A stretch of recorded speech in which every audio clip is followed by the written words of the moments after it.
میں ہوں شاہزیب خانزادہ۔ مردان میں جو کچھ ہوا اس نے درد دل رکھنے والے ہر شخص کو ہلا کر رکھ دیا ہے۔ چند طلبہ نے خود ہی الزام لگایا، فیصلہ سنایا اور پھر اس پر عمل بھی کر دیا۔ یہ روایت چل پڑی ہے جو انتہائی سنگین ہے۔ اس حساس موضوع کی سنگینی کا اندازہ لگائے بغیر ہی اس کا بے دردی سے استعمال کیا جا رہا ہے اور اس گھناؤنے عمل کا تازہ ترین نشانہ بنا ہے مردان یونیورسٹی کا طالب علم مشال۔ یہ پہلا واقعہ نہیں مگر ہم امید کرتے ہیں کہ یہ آخری واقعہ ہو، مگر اس واقعے کو آخری بنانے کے لیے ریاستی اداروں کو، حکومت کو، عدلیہ کو، سب کو اپنا کردار ادا کرنا ہوگا۔ ہم سب کو اپنا کردار ادا کرنا ہوگا۔ ریاستی ادارے، حکومت، سیاسی جماعتیں اور علماء کرام اگر اپنی ذمہ داریاں ادا کریں تو یہ واقعہ در حقیقت آخری ہو سکتا ہے۔ اس واقعے نے ہماری معاشرتی کمزوریوں کو جس طرح سے بے نقاب کیا ہے اس پر بھی بات کریں گے، مگر پہلے آپ کو مردان میں پیش آئے واقعے کی اندرونی کہانی سناتے ہیں۔ ہمارے ذرائع کے مطابق کل مردان کی ولی خان یونیورسٹی میں شعبہ ابلاغ عامہ کے سامنے طلبہ کی بڑی تعداد جمع ہونے لگی اور وہ مشال کو ڈھونڈتے رہے۔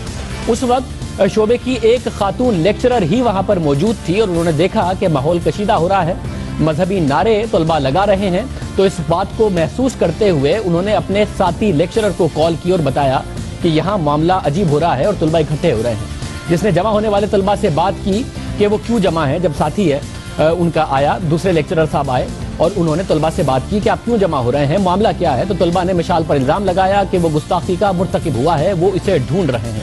جب لیکچرر نے طلبہ سے ثبوت مانگا تو انہوں نے کہا کہ کوئی ثبوت نہیں ہے۔ طلبہ سے بات چیت کے دوران ہی اس ٹیچر کو مشال کا میسج موصول ہوا، پیغام آیا ان کے موبائل پر جس میں اس نے بتایا کہ وہ ہاسٹل میں ہی چھپا ہوا ہے، معاملہ کچھ اور ہے، ان پر الزام غلط لگایا جا رہا ہے، جو اصل معاملہ ہے اس کی تفصیل وہ خود بتائے گا کہ یہ لوگ ایسا کیوں کر رہے ہیں۔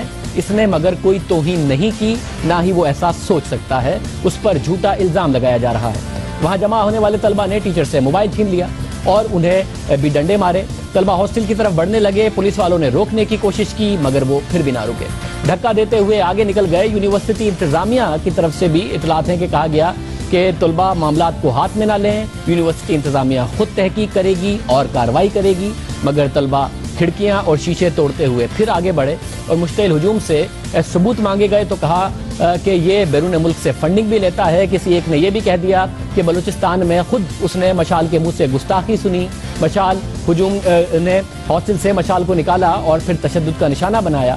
اور وہاں جمع ہونے والے طلبہ میں سے اکثریت جانتی ہی نہیں تھی، کیونکہ جب یہ ہجوم اکٹھا ہوتا گیا، شروع میں چند طالب علم تھے، پھر ہجوم اکٹھا ہوتا گیا، مشال کو گولی لگ چکی تھی، ان میں سے اکثر طالب علم جانتے ہی نہیں کہ وہ مار کیوں رہے ہیں، مگر وہ سب اس کا حصہ بنے اور سب یہ کہتے رہے کہ جی مذہب کی گستاخی ہوئی ہے اس لیے یہ کام کر رہے ہیں۔ ہر کسی نے اپنا اپنا الزام لگایا۔ مشال کو تشدد سے جان چلی گئی اس کی، طلبہ نے لاش کی بھی بے حرمتی کی، جلانے کی کوشش کی مگر پولیس پہنچ گئی۔ جو ویڈیو فوٹیج آئی ہے وہ اتنی دل دہلا دینے والی ہے کہ ہم آپ کو وہ دکھا بھی نہیں سکتے کہ مرنے کے بعد بھی مشال کی لاش کے ساتھ کیا کیا ہوتا رہا۔ اس پورے معاملے میں یونیورسٹی انتظامیہ کا کردار انتہائی مشکوک ہے۔ یونیورسٹی کے اسسٹنٹ رجسٹرار کی جانب سے ویب سائٹ پر جاری نوٹیفیکیشن کے مطابق، اور یہ نوٹیفیکیشن کل کی تاریخ کا ہے، اس کے مطابق شعبہ ابلاغ عامہ کے 3 طالب علموں عبداللہ، مشال اور زبیر کی جانب سے گستاخانہ سرگرمیوں کے معاملے کی تحقیقات کے لیے انکوائری کمیٹی تشکیل دے دی گئی ہے۔ نوٹیفیکیشن کے مطابق ان طلبہ کو عارضی طور پر معطل کیا جاتا ہے اور اگلے احکامات تک ان کی یونیورسٹی میں داخلے پر پابندی ہوگی۔ اب سوال یہ اٹھ رہا ہے کہ نوٹیفیکیشن واقعے سے پہلے جاری ہوا یا پھر بعد میں؟ اگر یہ نوٹیفیکیشن پہلے جاری ہوا ہے تو سوال یہ اٹھتا ہے کہ انتظامیہ نے پہلے ہی طلبہ کو قصوروار قرار دے دیا تھا کیا؟ ان کی نظر میں کیا طلبہ پہلے ہی قصوروار تھے اس لیے ان کے خلاف تحقیقات کا حکم دیا؟